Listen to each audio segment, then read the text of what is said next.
ముఖ్యంగా ఖమ్మం మహబూబాబాద్ జిల్లాలో తీవ్రమైనటువంటి నష్టం జరిగిన దరిమల సిద్దిపేట నియోజకవర్గం నుంచి ఆ ఖమ్మం మహబూబాబాద్ ప్రజల్ని ఆదుకోవడానికి మరి స్వచ్ఛందంగా మా పట్టణంలోని వ్యాపారవేత్తలు, స్వచ్ఛంద సంస్థలు, బీఆర్ఎస్ పార్టీ నాయకులు అందరం కలిసి ఉడతా భక్తిగా వారిని ఆదుకోవడానికి ఈరోజు కొన్ని వాహనాలను ఖమ్మంకు పంపిస్తా ఉన్నాం. మళ్ళీ రేపు ఎల్లుండి ఇంకా కొన్ని వాహనాలను తయారు చేసి మహబూబాబాద్ జిల్లాకు కూడా పంపించడం జరుగుతుంది. ముఖ్యంగా ఈరోజు ఒక 200 క్వింటాళ్ల సన్న బియ్యాన్ని, ఒక 2000 కిరాణా సామాన్ కిట్స్, ఒక 500 బ్లాంకెట్స్, ఒక 2000 బ్రెడ్ ప్యాకెట్స్, ఆలుగడ్డలు, ఉల్లిగడ్డలు తదితర సామాన్లన్నీ కూడా తయారు చేసి ఈరోజు ఖమ్మం జిల్లాకు పంపించడం జరుగుతూ ఉంది. ఈ విధంగా అందరూ కూడా ముందుకు రావాలని పిలుపునిస్తా ఉన్నాను. మానవ సేవయే మాధవ సేవ. కష్టాల్లో ఉన్న వాళ్ళని ఆదుకోవాల్సిన బాధ్యత సమాజంలో ప్రతి ఒక్కరి మీద కూడా ఉంటుంది. ఎవరి స్థాయికి తగ్గట్టు వాళ్ళు ముందుకు వచ్చి ఈ ఖమ్మం మహబూబాబాద్ వరద బాధితుల్ని ఆదుకోవాలని చెప్పి బీఆర్ఎస్ పార్టీ తరఫున నేను పిలుపునిస్తా ఉన్నాను. ఇలా ప్రభుత్వం పూర్తిగా ఫెయిల్ అయిపోయింది. వాస్తవానికి ప్రభుత్వం కొద్దిగా ముందస్తు జాగ్రత్తలు తీసుకుంటే ప్రాణ నష్టాన్ని, ఆస్తి నష్టాన్ని మరి నివారించే అవకాశం ఉండే. కానీ ప్రభుత్వం నిద్రపోవడం వల్ల, మేలుకోకపోవడం వల్ల ఇవాళ తీవ్రమైనటువంటి నష్టం జరిగింది. సరే, వారి కష్టాలను మేము పూర్తిగా తీర్చలేకపోయినా ఒక సామాజిక బాధ్యతగా బీఆర్ఎస్ పార్టీ తరఫున ఈరోజు ఈ కిట్స్ అన్ని కూడా మేము ఖమ్మం పంపిస్తా ఉన్నాం. 2-3 రోజుల్లో మహబూబాబాద్కు కూడా మరిన్ని కిట్స్ కూడా పంపిస్తాం.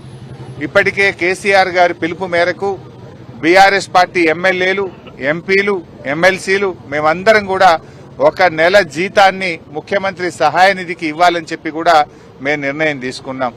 మరి మాలాగా కాంగ్రెస్ కానీ, బీజేపీ కానీ, ఇతర రాజకీయ పార్టీల ఎమ్మెల్యేలు, ఎంపీలు, ఎమ్మెల్సీలు కూడా ముందుకు వచ్చి మరి తమ వారు కూడా ముందుకు రావాలని చెప్పి కూడా నేను ఈ సందర్భంగా కోరుతా ఉన్నాం. మరి అదేవిధంగా ఈరోజు ముఖ్యంగా ఒకటే ఆలోచన చేయాలి. ఇవాళ ప్రభుత్వం, ముఖ్యమంత్రి గారు మా మీద ఉల్టా కేసులు పెట్టిస్తున్నాడు. మేము వరద సాయం చేయడానికి ఖమ్మంకు వెళ్తే అక్కడ మా మీద ఉల్టా కేసులు పెట్టిండ్రు. మేము అక్కడికి వెళ్లి వాళ్ళను పరామర్శించి వారికి ఉడతా భక్తిగా కొన్ని కిట్లు ఇచ్చాం. మా మీద దాడి చేసినారు. దాడి వాళ్లే చేసిండ్రు. పైగా మళ్ళీ ఉల్టా మా మీదనే కేసులు పెడతా ఉన్నారు. అంటే ఈ ప్రభుత్వం పూర్తిగా దుర్మార్గంగా వ్యవహరిస్తా ఉంది. ఇది ప్రజాపాలన కాదు, రాక్షస పాలనగా మారింది. ప్రజాపాలనలో సాయం చేసే చేతులకు ఎవరన్నా కేసులు పెడతారా?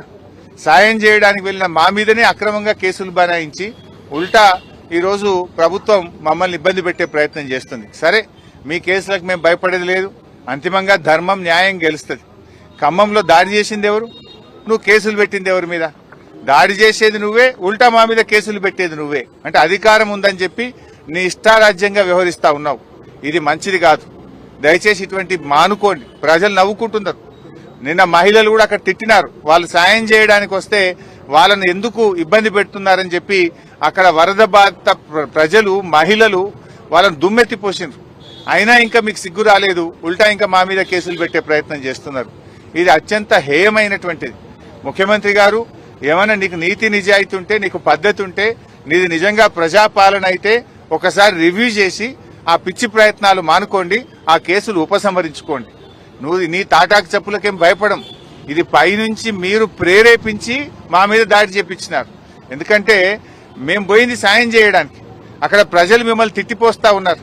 ప్రజలు కనీసం మిమ్మల్ని దగ్గరికి రానిచ్చే పరిస్థితి లేదు. ప్రజల తీవ్ర ఆగ్రహానికి గురైనటువంటి మీరు మాకొస్తున్నటువంటి స్పందన, మేము చేస్తున్న పనిని చూసి ఓర్వలేక ఇలాంటి కార్యక్రమాలకు మీరు పాల్పడ్డారు. అయినా మేము వెనకకు పోలే. ఈరోజు చూడండి, నెల జీతం ఇచ్చాం.